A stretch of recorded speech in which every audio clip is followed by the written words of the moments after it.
Partir pour fuir la routine. Une journée avec moi qui parlait parfois s'illumine.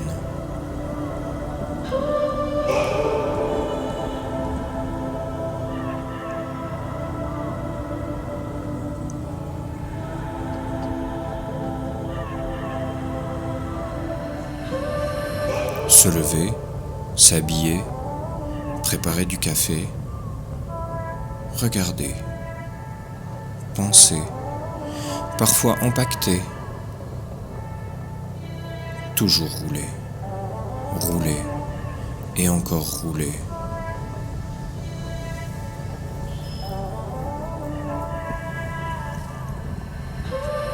Prendre une pause, déjeuner, découvrir les locaux, bière fraîche, poulet braisé ou quelques brochettes, parfois échanger, se connecter, rouler, rouler, rouler.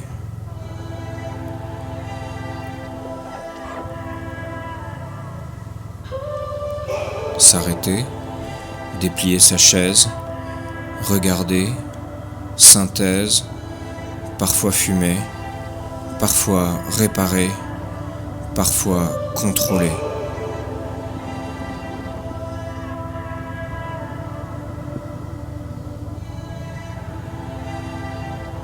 Rencontrer, discuter, boire un verre, partager, comparer nos univers.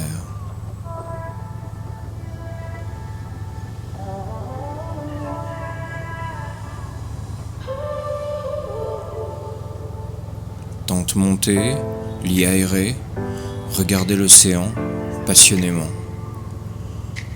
Lire, parfois écrire, se perdre dans son délire. Parfois inventer, parfois se réinventer, parfois s'excuser, parfois s'efforcer de se conscientiser.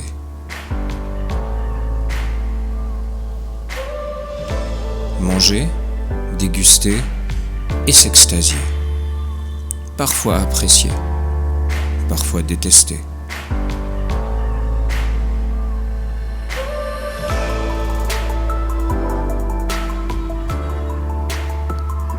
Avant de se coucher, ciel étoilé, parfois rêver, se reposer, profiter d'être isolé, se réveiller, se lever et tout recommencer.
Découvrir le monde, c'est aussi s'enraciner.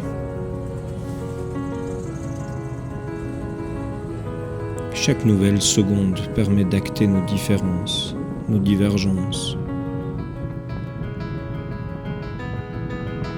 C'est en voyant ce qu'ils ont qu'on apprend ce qu'il nous manque. C'est en cherchant leurs carences qu'on savoure notre abondance.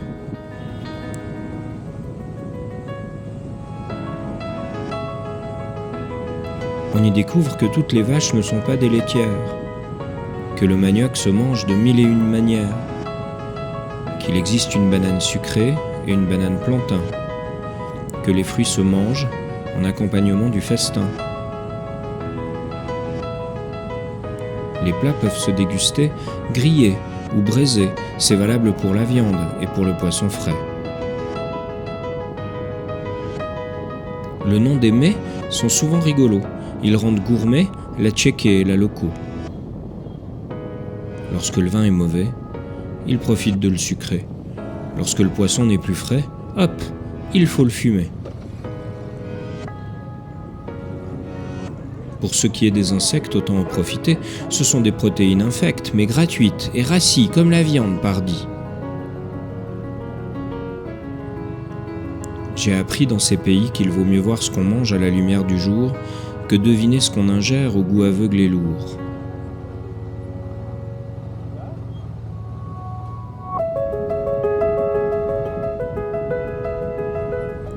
Les horaires des buffets suivent la course du soleil. C'est assez traditionnel de partager ce banquet.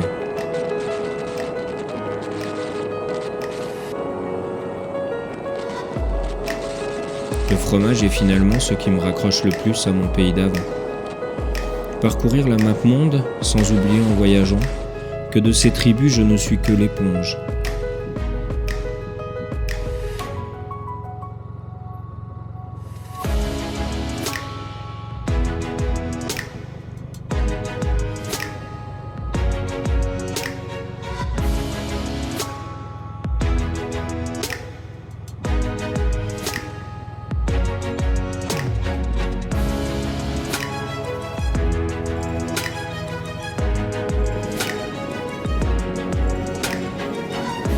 À la lumière des racines profondes, je ne les découvre qu'en conscience.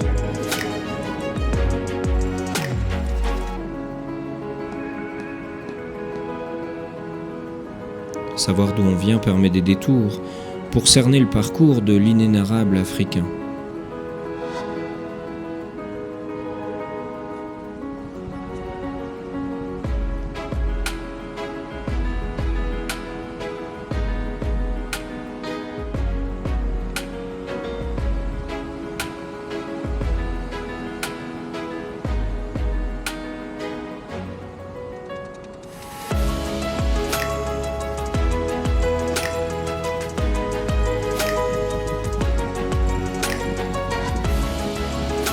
Seul, dans l'ancien monde, je me raccroche dans l'ombre. Lorsque la nostalgie gronde, je prends une minute féconde et une fondue, je mange.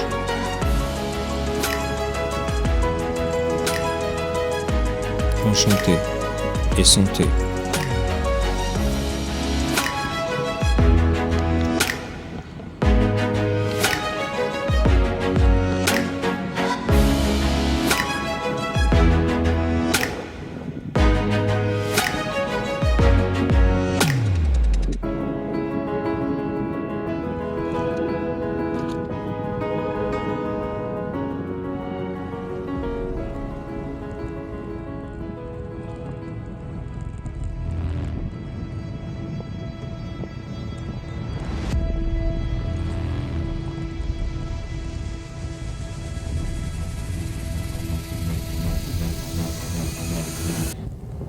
Et si c'est vrai qu'un jour les hommes ont trouvé qu'ils étaient plus forts que les femmes?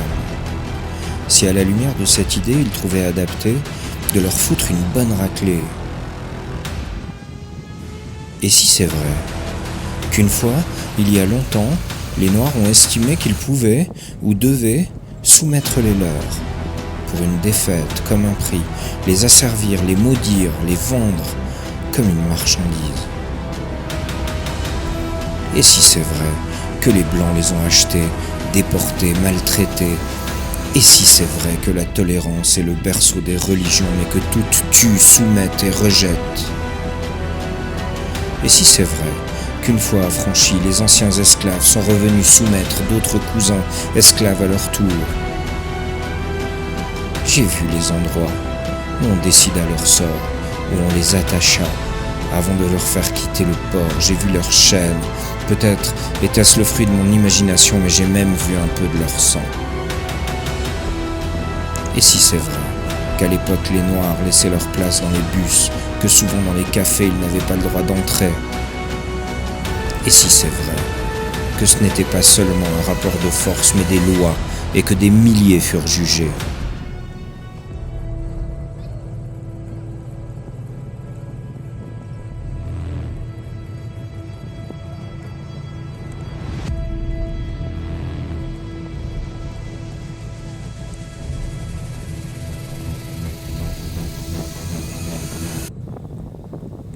Alors notre justice, celle des pays libres, a ordonné de pendre les soumis, insolents, les indisciplinés, les femmes rebelles et les hommes de couleur.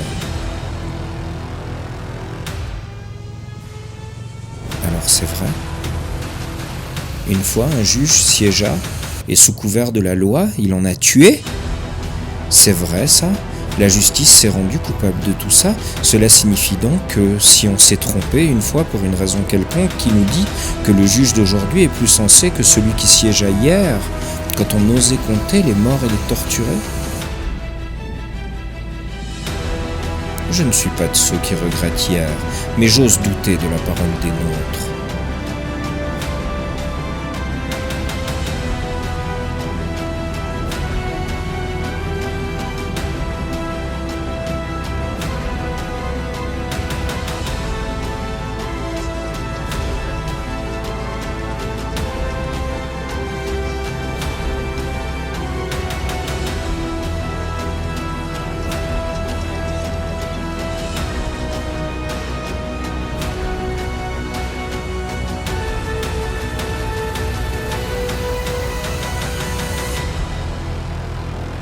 Dès aujourd'hui, de mon pays, je souhaite vivre affranchi.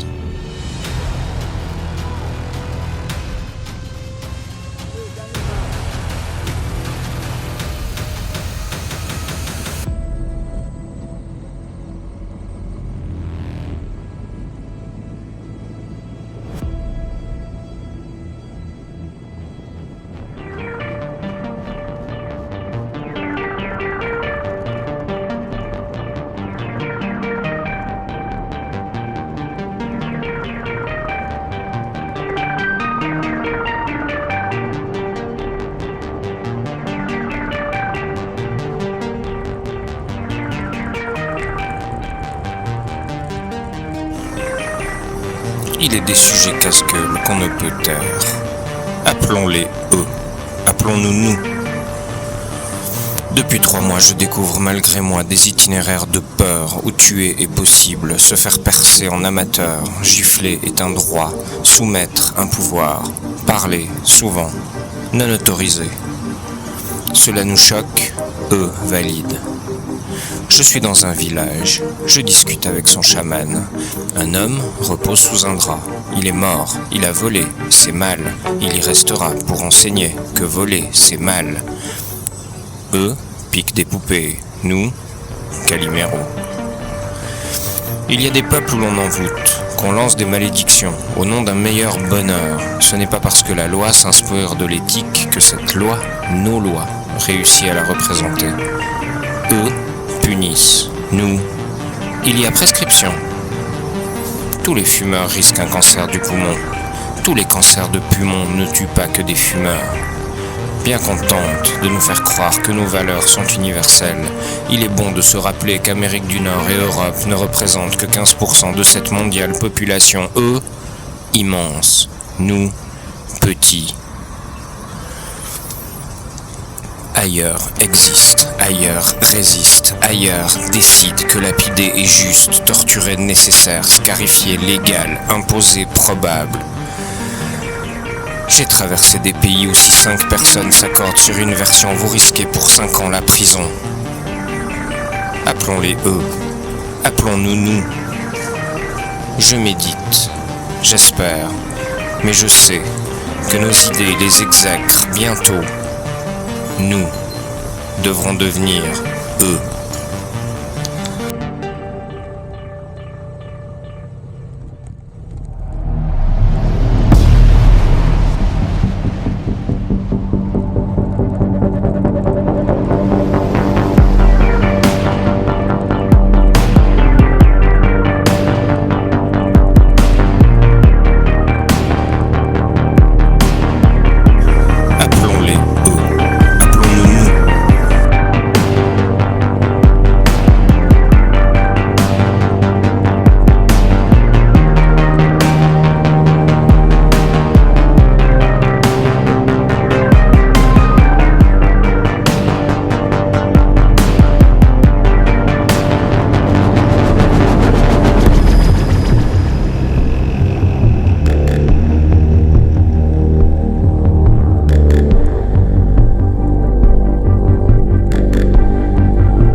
Vision d'Europe.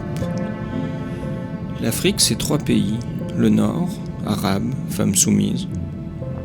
Le sud, mixte, blanc et noir en constante rixe. Et le centre noir, juste noir. Les Marseillais peinent à se sentir parisiens, vous croyez que les Portugais se trouvent norvégiens ? Comment... Imaginons, Afrique noire. Qu'un Sénégalais voit un Togolais, qu'un Ghanéen semble éthiopien. Comment leur en vouloir de nous amalgamer, les Blancs, après tant d'histoires ?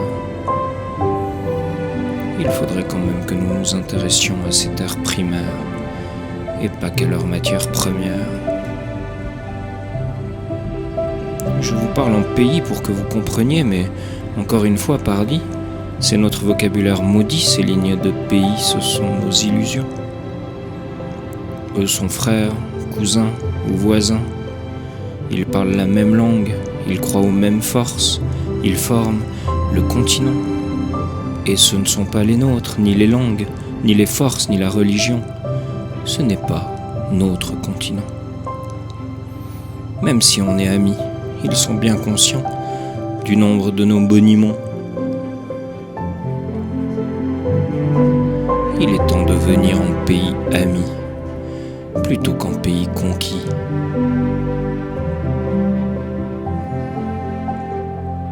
Leur savoir pourrait bien couvrir un fragment de paradis.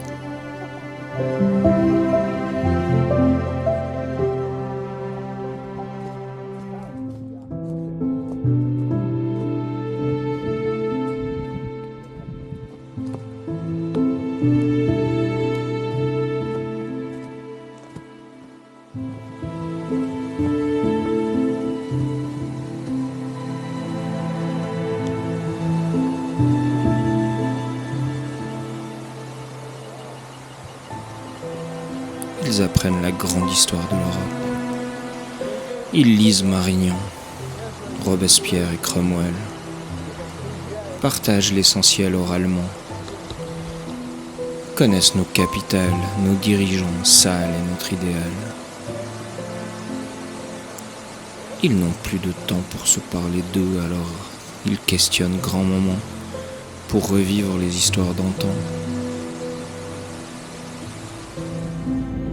En Europe, nous avons 44 pays, en Afrique 54. L'Europe est 3 fois plus petite, l'Afrique 2 fois plus peuplée. L'Afrique, c'est l'histoire de toujours. L'Europe, une histoire plus récente. Nous ne sommes le vieux continent que si on nous oppose aux Amériques, et encore au prix de quelques mensonges historiques.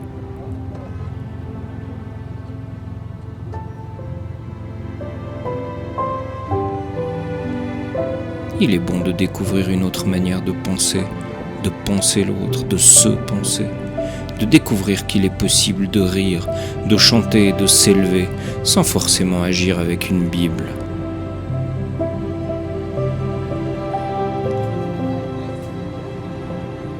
Ici, tout n'est pas parfait. Chez nous non plus, c'est vrai. Mais à la différence des Européens, les Africains le savent bien. L'union fait la force. Un pour tous, tous pour un. Cessons de les considérer comme du pétrole, du diamant ou de l'or. Commençons par reconnaître leur valeur humaine qui rime avec africaine. Racine phénicienne, Afar signifie terre, un continent pour une planète. Reconnaissons leurs richesses, leurs rêves et leur ardeur. Éveillons nos âmes à leurs valeurs. Nous nous endormirons, un peu moins cons. Espérons.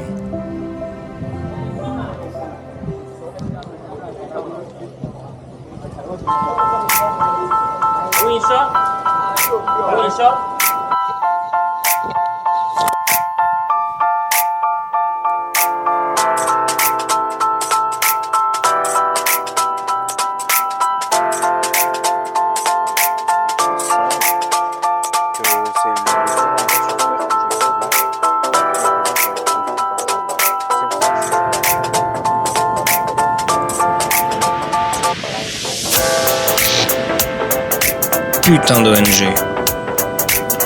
J'ai rencontré une dame, elle s'appelait Greta. Elle venait d'Allemagne pour sauver le Ghana. J'ai rencontré un homme, il s'appelait Roger. Du Ghana, il travailla pour des ONG. J'ai un avis assez tranché sur la question, mais il faut s'avouer que c'est sans effet. Des étudiants viennent sauver les indigènes, ils viennent en avion, les traitent comme des pions, font de saines missions, persuadés d'être bons. À la fin, ils s'en vont, profitent d'une excursion, toujours en avion. Ils sont vraiment très cons. Ils reviennent dans un an, s'étonnent vraiment que leur appui d'antan soit resté sans application. De leur côté, les fondations doivent dépenser l'argent. On fait venir des agents, d'honorables gens. Ils font semblant d'aider car le plus important, c'est qu'on puisse expliquer de quelle manière ces investissements auront été engagés. Lors de leurs réunions, on ne parle pas autrement des résultats que par des sommes d'argent. Plus personne ne connaît le prénom de celui qui accepta leurs dons.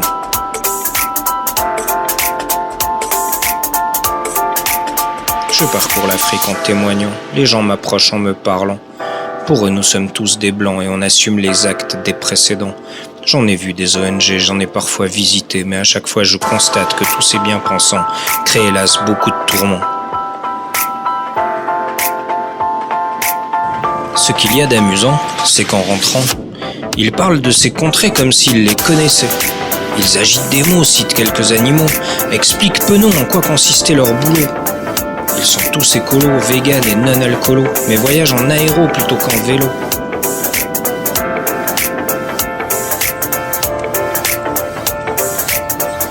Ils viennent sauver les autochtones, alors que leurs actes manqués et leurs idées poltronnes n'ont pas d'autre effet que de tenter de les soigner, ces pauvres paroissiens pleins d'empathie qui gagneraient à pratiquer une véritable thérapie.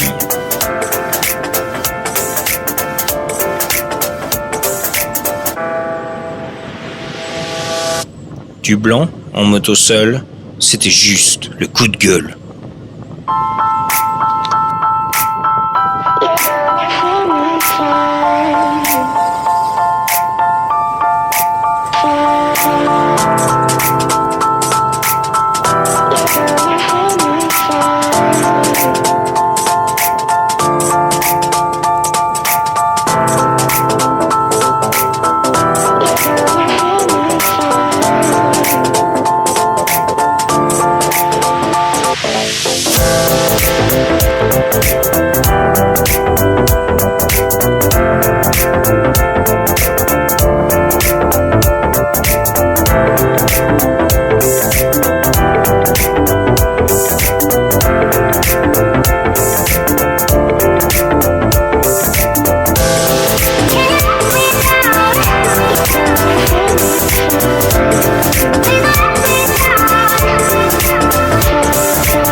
Je la savais là.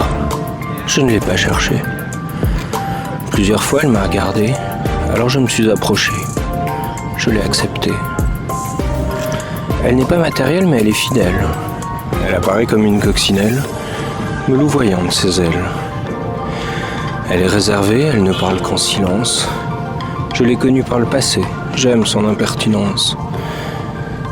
Mais c'est surtout ici qu'elle a su s'imposer.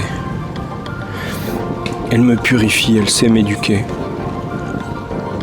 Depuis la Gambie comme dans les Guinées, elle amplifie mes nuits, elle sait me préserver. Sur ma moto, parfois, j'emplis mes oreilles. Je ne veux entendre sa voix, je ne veux pas d'elle. Elle me rejoint à chaque pause, elle m'émerveille. C'est grâce à elle que j'ose, que je me sens éternel. Certains qui l'ont connue lui reprochent son poids, ses manières incongrues, parfois sa mauvaise foi. J'ai appris à l'aimer, même quand elle s'imposait. Quand je suis accompagné, j'apprends à la regretter. De manière inattendue, elle me rejoint par habitude, dans des endroits suspendus à n'importe quelle latitude. Pour 100 ans ou seulement un moment, jamais elle ne ment. Parfois les gens l'accusent d'isolement. Pour moi, elle accentue mes réflexions. Elle est responsable de ma liberté, souvent indispensable à ma quête d'immensité. Elle autorise la découverte, les réflexions nettes. Elle est ma force calme, elle gère mes états d'âme. Elle favorise grandement ma contemplation, mes meilleurs moments et mon introspection. Elle est ma dame, ma femme, ma mauvaise habitude. Qu'est-ce que je l'aime, ma solitude.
Ces mots ne sont pas de moi, je porte juste leur voix. En Afrique, il n'y a pas de destin. Le bonheur des uns fait le malheur des autres. Ce sont les rites locaux.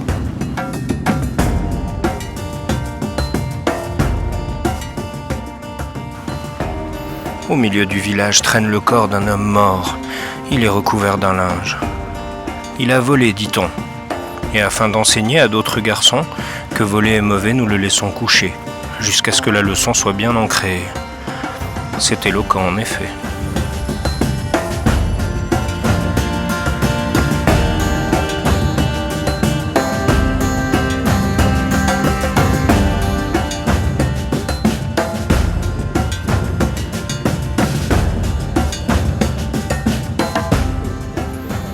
Un jour, je me suis éveillé, mon cœur battait la chamade. Durant 2 ans complets, j'ai cru que j'étais malade. Un jour, j'ai réuni ma famille, il fallait que je sache. Malade était ma fille, alors qu'elle préparait son bac. Sur son pupitre, elle s'est effondrée. Elle est morte sur ses cahiers, on ne saura jamais pourquoi. Elle avait 17 ans et un chouïa.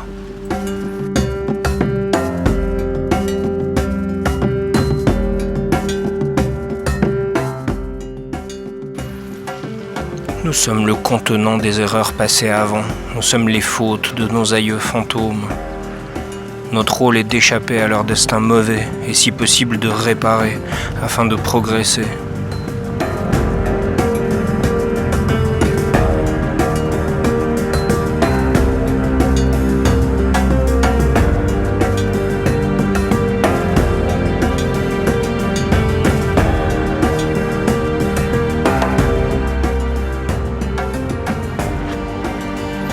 Dans le village à côté est né un nouveau-né, les yeux fermés. Les médecins n'ont rien trouvé. La sorcière est venue, elle a dit sans déconvenue, ce petit a été préconçu avec l'âme d'un ancêtre méconnu. À nous de trouver l'élu pour lui redonner la vue. Dans une case, on remplit 8 coupes emplies d'une pure eau de vie. Chaque bol signalait un déjà parti. Personne n'entra jusqu'au matin, où l'on constata sans chagrin qu'un bol fut vidé, seulement un. Ceci, c'est là le destin du joufflu, du gamin qui recouvra la vue.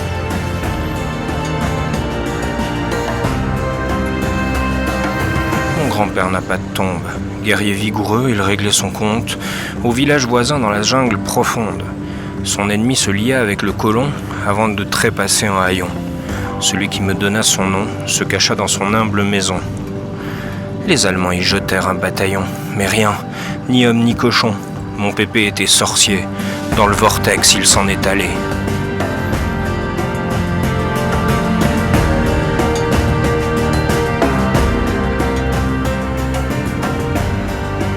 Le problème de vos religions, c'est qu'elles se sont empressées d'écrire un livre, le livre sacré.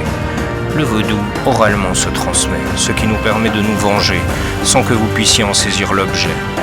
Dans notre quête du progrès, c'est notre âme qui doit s'éveiller.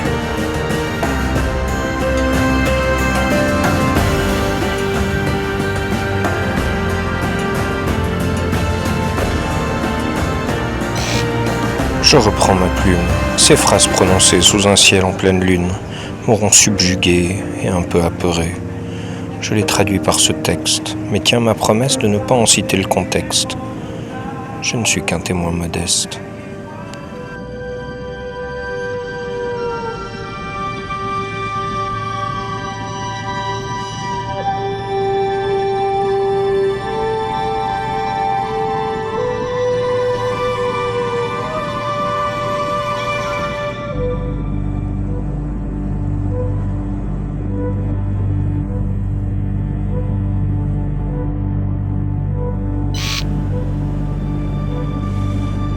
Elle est assise devant moi. Parfois, elle décroise ses jambes, me caressant le mollet au passage. Elle aimerait bien faire l'amour. On lui a dit que les blancs, tendres ils sont. Et pourquoi pas un enfant? Ils reviennent toujours pour un enfant.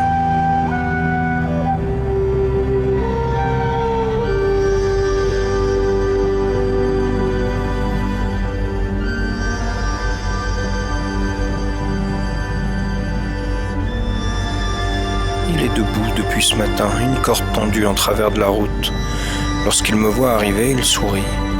me demande ma cylindrée, puis mes papiers, puis ma carte de vaccination, mon assurance, une vignette, un ticket, une quittance, de la drogue, trop d'alcool, trop de liquide, trop de billets.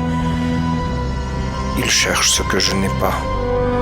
Une occasion d'arrondir ses fins de mois.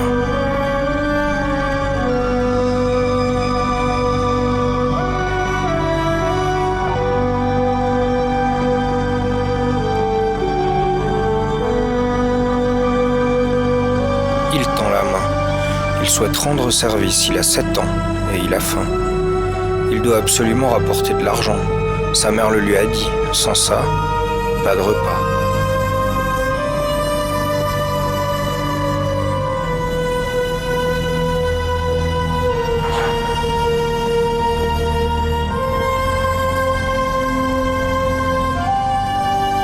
Elle pose sa main sur son ventre. Elle se sent proche de lui. Ce sera son 5e enfant. Elle n'a pourtant que 20 ans. Ne pas trop s'attacher. 1 sur 2 mourra avant l'été. Tout faire pour le protéger, ça fera des bras pour travailler.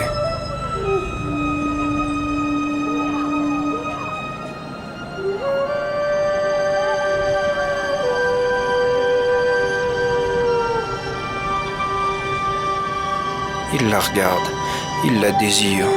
C'est donc cela l'amour ? Elle est belle, un peu fragile. Il veut l'épouser sans tarder. Elle se sent regardée. Il est âgé. Elle sera sa 3e épouse, mais pour autant qu'il lui offre un toit et un sac de riz par mois, elle s'en sortira. Qu'il fasse sa demande sans tarder.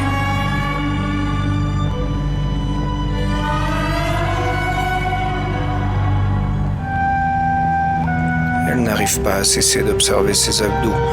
Le noir ébène scié aux muscles épais, surtout quand il est plus jeune que le fils de son dernier. Elle pense. 50 ans d'écart ne seraient jamais acceptés dans l'Allemagne où je suis né. Il me reste moins de 10 ans de vie. Qu'il me fasse jouir en live, je le paye grassement. Sa vie change grâce à mon argent. Une fois morte, il poursuivra son ascension.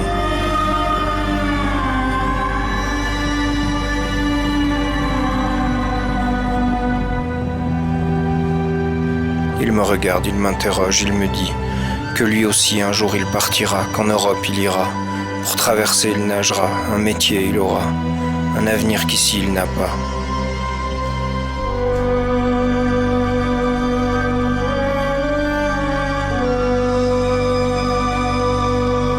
À tous ces regards je réponds, mettez dans vos vies de la passion, pas du poison. Ne perdez pas votre liberté.